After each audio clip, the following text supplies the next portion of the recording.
Proper Bijapur Jamkhandi. So ಇವತ್ತು ನನ್ನೂರಿಂದ ಒಂದು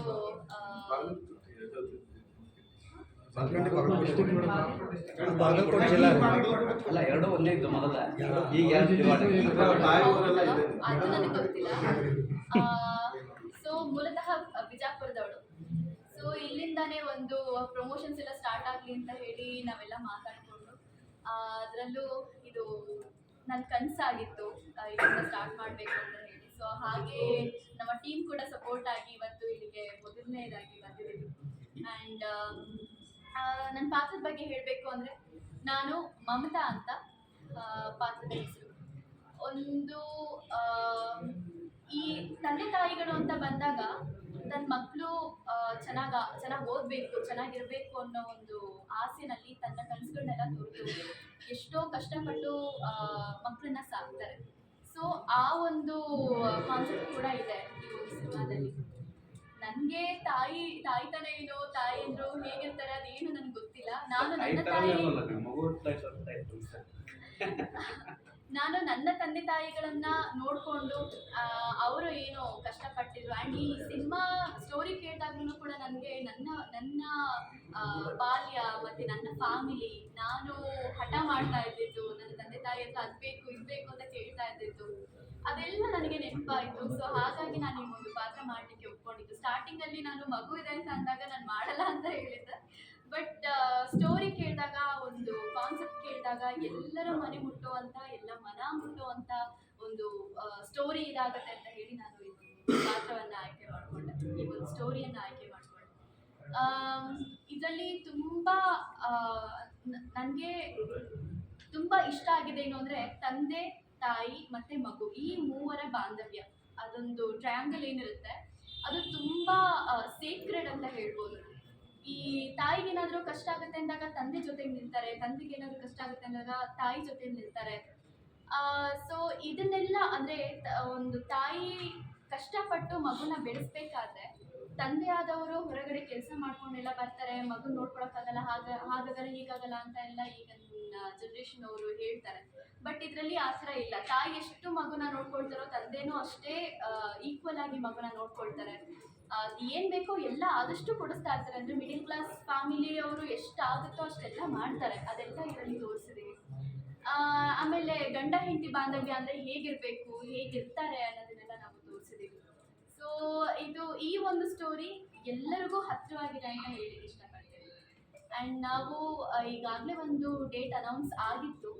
but ಈಗ ಇನ್ನೊಂದಷ್ಟು ಪ್ರಮೋಷನ್ಸ್ ಮಾಡಬೇಕಾದಲ್ಲಿ ನಾವು ಏಪ್ರಿಲ್ 2ನೇ ತಾರೀಕು ಥಿಯೇಟರ್ಸ್ಗೆ ಬರ್ತಾ ಇದ್ದೀವಿ. ಸೊ ಎಲ್ಲರೂ ಕೂಡ ಸಪೋರ್ಟನ್ನು ಕೊಡಬೇಕು ಅಂತ ಕೇಳ್ತೀವಿ. ಚಿತ್ರೀಕರಣ ಈ ಭಾಗದಾಗ ಆಗಿದ್ದು ಎಲ್ಲ ಆ ಭಾಗ ಬೆಂಗಳೂರು ಮೈಸೂರು ಅಷ್ಟೇ ಇದೆ. ಉತ್ತರ ಕರ್ನಾಟಕ ಈ ಕಡೆ ಬಂದು ಇಲ್ಲಿ ಪ್ರಮೋಷನ್ಸ್ಗೆ ಅಂತ ಬಂದಿದ್ದ ಕಾರಣನೇ ಇದು ನನ್ನೂರು ಅನ್ನೋ ಸಲುವಾಗಿ. ಸ್ಮಾರಕ ಅದಾವ ಇಲ್ಲಿ, ಒಳ್ಳೆ ಪ್ಲೇಸ್ ಅದಾವ. ಅಂದ್ರೆ ಸ್ಟೋರಿಗೆ ಹೇಗ್ ಬೇಕೋ ಆ ತರ ಒಂದು ಜಾಗಗಳನ್ನ ನಾವು ಆಯ್ಕೆ ಮಾಡ್ಕೊಳ್ಬೇಕಾಗುತ್ತೆ.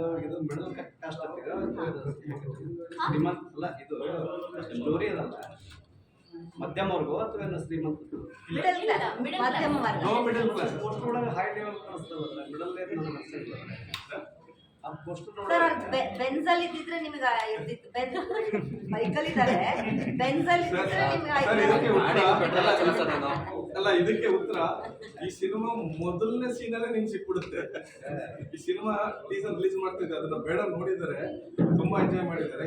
ಈ ಟೀಸರ್ ಅಲ್ಲೇ ನಿಮ್ಗೆ ಸಿಕ್ಬಿಡುತ್ತೆ. ನನಗೆ ಮೊದಲನೇ ಅವ್ರದ್ದು ತೋರಿಸಿದ ಟೀಸರ್ ಏನಿದೆ, ನಕ್ಕು ಸಾಕಾಯ್ತು. ಹಂಗಿದೆ ನಿಮ್ಗೆ ಏನ್ ನೀವು ಹೇಳಿದ್ರಲ್ಲ ಮಿಡಲ್ ಕ್ಲಾಸ್ ಅನ್ಸಲ್ಲ ಅಂತ, ಅದ್ರ ಟೀಸರ್ ನೋಡಿದ್ರೇನೆ ಸಿಕ್ಬಿಡುತ್ತೆ ನಿಮ್ಗೆ ಅದ್ರ ಉತ್ತರ. ಸ್ವಲ್ಪ ಬೇರೆ ಹಾಕಿರಲ್ಲ ಎಲ್ಲರೂ, ಸ್ವಲ್ಪ ನಾವು ಇಲ್ಲಿ ತೋರ್ಸಕ್ಕೆ ಅವಕಾಶ ಇಲ್ಲ ಕಡೆ. ಬಟ್ ನಮ್ಗೇನ್ ಗೊತ್ತಾ ಸರ್, ನೀವು ಹೇಳ್ದಂಗೆ ಪಾತ್ರ ಏನಿದೆ ಇಲ್ಲ, ಸಪೋರ್ಟಿಂಗ್ ಅಷ್ಟೇ. ನಾನೇನಿಲ್ಲ ಸರ್, ಎಲ್ಲ ಆದ್ಮೇಲೆ ಗೊತ್ತಾಗುತ್ತೆ. ಡೆಫಿನೆಟ್ಲಿ ಮೇಡಮ್ ಏನಾದ್ರು ಮುಂಚೆನೇ ಸಿಕ್ಕರೆ ಡೆಫಿನೆಟ್ಲಿ ಈ ಸಿನಿಮಾ ಒಂದು ಇಷ್ಟ ಫ್ರೆಂಡ್ಸ್ ಮಾಡ್ತಿದ್ವಿ. ಬಟ್ ಅವರು ಆಮೇಲೆ ಸಿಕ್ಕಿರೋದಿಲ್ಲ. ಸೊ ಮುಂದೆ ನೋಡುವ ಇಲ್ಲ, ಏನಾದರೂ ಮತ್ತೆ ನೀವು ಪ್ಲಾನ್ ಇದೆ ಸಿನಿಮಾ ಮಾಡೋದು? ಆದ್ರೆ ನಾನು ಇವ್ರ ಹತ್ರ ಮಾತಾಡ್ತಾ ಇರ್ಬೇಕಾದ್ರೆ ನನ್ನ ಹತ್ರ ಒಂದು ಕಾನ್ಸೆಪ್ಟ್ ಇದೆ.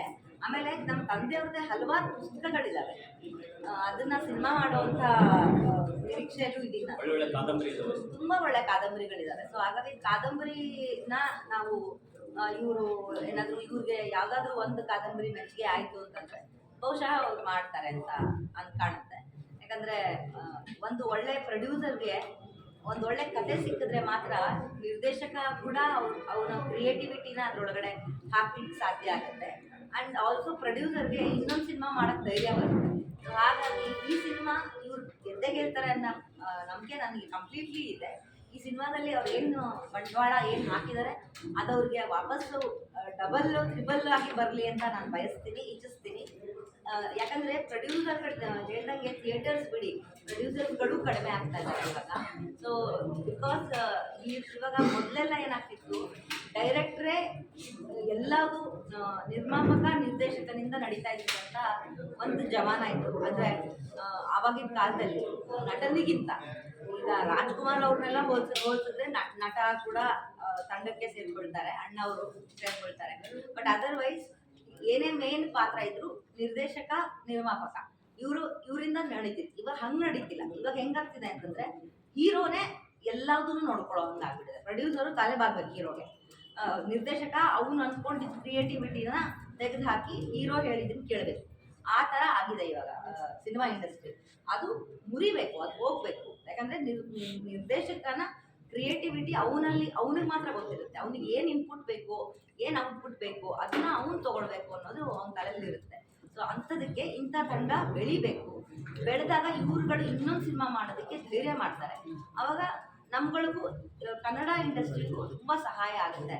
ಇದರಿಂದ ಥಿಯೇಟರ್ಗಳಿಗೆ ಜನ ಬರ್ತಾರೆ, ಚೆನ್ನಾಗಿದೆ ಅಂತ ಒಂದು ಮೌತ್ ಟಾಕ್ ಇಂದ ಏನಾಗುತ್ತೆ.